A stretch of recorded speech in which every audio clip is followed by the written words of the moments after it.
आज ही ओला dock app download करें। ओला dock, doctor का अपॉइंटमेंट आसानी से। अस्सलाम वालेकुम, मेरा नाम डॉक्टर फरहान उमैर है और मैं माहिर अमराज़ दिल, एंजियोग्राफी और एंजियोप्लास्टी में एज कंसल्टेंट इंटरवेंशनल कार्डियोलॉजिस्ट काम कर रहा हूँ। और ये वीडियो बनाने का मकसद दिल और इससे मुतल्लिक तमाम अमराज से मुकम्मल आगाही है। पूरी दुनिया में दिल का मसला इंतहाई ख़तरनाक सूरत इख्तियार कर चुका है और इसी तरह पाकिस्तान में भी दिल का मसला मुसलसल बढ़ रहा।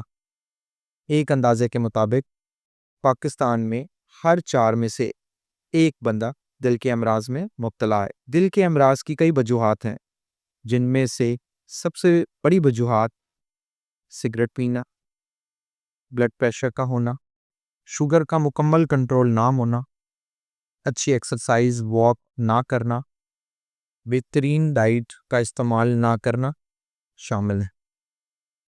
अपने दिल को मजबूत करने के लिए और दिल के अमराज से बचने के लिए हमें अच्छी खुराक खानी चाहिए, सिगरेट नोशी मुकम्मल तर्क कर देनी चाहिए। एक मशहूर मुहावरा है, नो योर नंबर्स।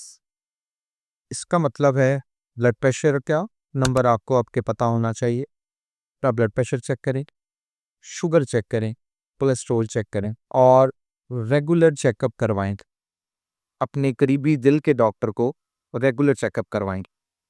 रोज़ाना कम से कम 30 से 45 मिनट रोज़ाना एक्सरसाइज करें और कम से कम पूरे हफ्ते में 150 मिनट एक्सरसाइज करें। अपनी स्ट्रेस को कम करें, शुगर ब्लड प्रेशर को अच्छा कंट्रोल करें और सबसे जो ज़रूरी काम है, अपनी खुराक को अच्छा इस्तेमाल करना। अच्छा खाएंगे, खुराक में आप सब्जियां, फल, इनका इस्तेमाल ज़्यादा करें और ज़्यादा कोलेस्ट्रॉल की चीज़ें, बेकरी की चीज़ें, कोल्ड ड्रिंक्स, इनका इस्तेमाल बिल्कुल बंद कर दें, नहीं तो मुकम्मल तौर पे इसको ख़त्म कर दें। Thank you. अपने दिल की हिफाजत करें दिल से। शुक्रिया। पाकिस्तान के टॉप डॉक्टर्स के साथ अपॉइंटमेंट बुक करें, वो भी पेशेंट फीडबैक देखते हुए। आज ही ओला डॉक ऐप डाउनलोड करें। ओला डॉक, डॉक्टर का अपॉइंटमेंट आसानी से।